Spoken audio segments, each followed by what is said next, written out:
Hi everybody, it's Karen at Simply Living for Him, and I'm here to do my daily encouragement video from God's Word.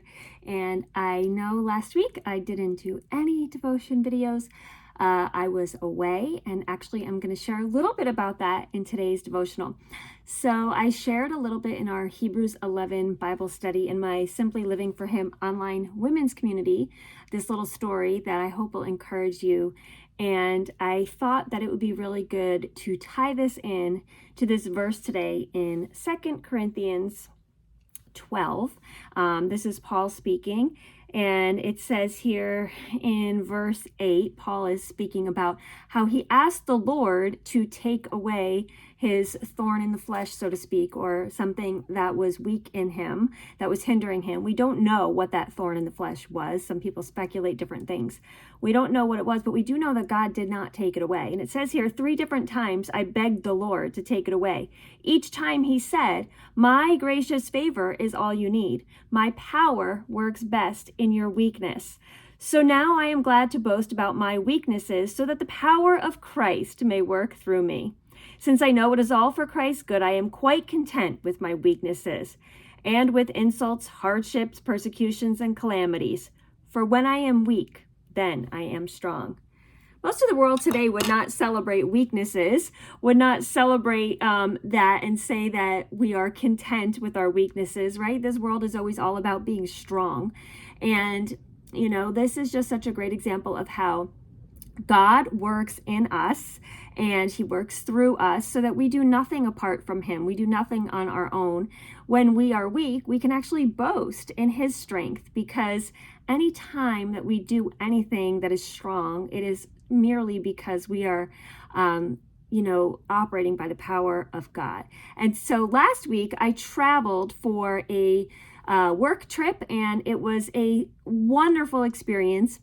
And I must say, I was very nervous about traveling alone, because I never ever travel alone. I always bring somebody with me. And not only was I traveling alone, but I also had like connecting flights with very short time in between.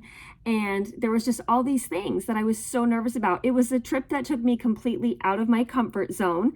And there was a lot of things to, be concerned, or not concerned, but just a little anxious about. And so as I was approaching time to leave for the trip, I know in the past when I have to be up early for a flight or for anything, I will not sleep well. And oftentimes I just sleep like an hour or two, or a restless sleep. And then, I'm very tired the next day. And in fact, there was one trip where I did not sleep at all. And I had to catch an early flight for an event that I was speaking at the next day, and I never slept. And that was so hard. And so as this was approaching, I started to pray that I would get sleep. So I was leaving on Monday really early in the morning. I had to be up at 4 a.m. And I started praying that I would at least get an hour or two of sleep. I said, if I can just get an hour or two, then I'll feel like at least I slept. But I really, really don't want to be traveling all day without any sleep at all. And so I, asked my friends to pray. There's certain prayer warrior friends out there that I was texting and was like, please just pray that I get like an hour or two of sleep. In fact, I started trying to brainwash myself on Sunday. I was saying you know what? I'm not even going to try to sleep. It's okay if I don't sleep. I guess I thought if I told myself that, then I wouldn't have that stress. Because when you're trying to sleep, you just can't. Like when you're telling yourself, you have to wake up early and all that, you just can't. So I thought, you know what? I'll brainwash myself. I'll just tell myself that I'm, I don't need to sleep, and it's okay if I don't sleep. And, then hopefully I'll be relaxed enough to sleep. Well, brainwashing myself didn't work. So that night I get in bed. I'm super tired. I want to sleep, but I just don't fall asleep. And 1 hour ticks by, 2 hours ticks by. And every hour that ticks by, I'm saying, it's all right. If I fall asleep now, I'll have 4 hours of sleep. It's all right. If I fall asleep now, I'll have 3 hours of sleep. It's all right. If I fall asleep now, I'll have 2 hours of sleep. And before you knew it, I was down to no hours of sleep, and I did not sleep one wink, not one wink. I didn't doze off, nothing. I was super wide awake the entire night. Lo and behold, it's time to wake up, time to get to the airport, catch an early flight, and do all these things on no sleep. And I was actually sitting on the plane contemplating all of this and thought, you know what?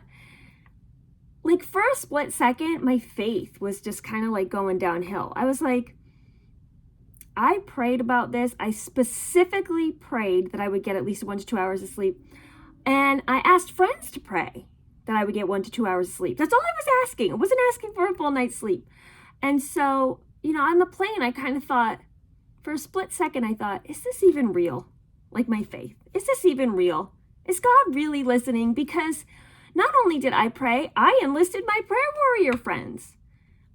And I didn't get any sleep. And sometimes when we don't get our prayers answered the way that we want them to, we, it can be difficult. We wonder why. And oftentimes I'm just like, well, that's the way God wanted it. His no is, the way it's supposed to be. And, sometimes maybe there's a sin in our heart, or maybe we have the wrong motive about something we're praying for. And that's why our prayer doesn't get answered or answered the way we want it to. And I was really thinking, like, I didn't have the wrong motive in my heart. I really just wanted to sleep, and I enlisted my friends. And, this is kind of frustrating that it didn't get answered. And very quickly, God put me in my place. As I sat there on that plane and I thought about it, I thought, this is it, what this verse says. God wanted me on this trip to fully rely on him. I was traveling alone. I was doing things out of my comfort zone. And he really wanted me to walk in faith and not fear. In my own flesh, in my fear, I would not have gone. In fact, we pulled up to the airport that morning, and here it is. It's like 6 o'clock in the morning. But our airport is so big and so huge. You would think it was 4 p.m. It was packed with people. There's cars everywhere, people everywhere. And little old me is so intimidated. And I look at my husband and I'm like, I'm not going. Like in my head, I'm thinking, how can I get out of this? What can I do? That I'm just going to tell them I'm not coming. And my husband's like, no, you're going. And in my flesh, in myself, I was literally planning to not go at that moment because I would rather have walked in fear than walked in faith in that moment. But my husband said, no, you're going. And when I walked into the airport, all of a sudden, all the fear went away. All of a sudden, I felt like God was carrying me. I walked to that gate. I walked through security, got on that plane. But then I must admit, I was wondering, why didn't I sleep last night? And it's really because of this, because God wanted me to walk into that airport without any human strength. Literally, he wanted to show me that even without sleep, if he calls me to do something, I will do it. And he literally carried me through the whole thing. And I really believe that I didn't sleep that night, that my prayer was not answered for this very thing, what it says here.